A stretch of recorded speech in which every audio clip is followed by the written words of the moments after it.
অনাবিল আনন্দে ভাসছে টাঙ্গাইলের ঘাটাইলের খায়েরপাড়া এলাকার ফাতেমা খাতুন ও রুবেল পরিবার। তাদের ঘর আলো করে আজ জন্ম নিল এক পুত্র সন্তান। আমার সন্তানের জন্য আপনাদের কাছে সবার কাছে দোয়া চাই, আপনারা সবাই দোয়া করেন। মা বাবা মানুষের মতো মানুষ করে সুখে শান্তিতে আল্লাহ পাক দিনযাপন যাপন করে সবাই জানি তার দোয়া করুন দীর্ঘজীবী বানায়। নবজাতক ও তার পরিবারকে শুভকামনা।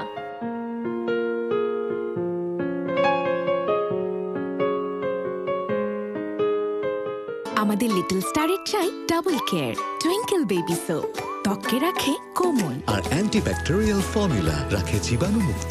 শুরুটা হোক যত্নে।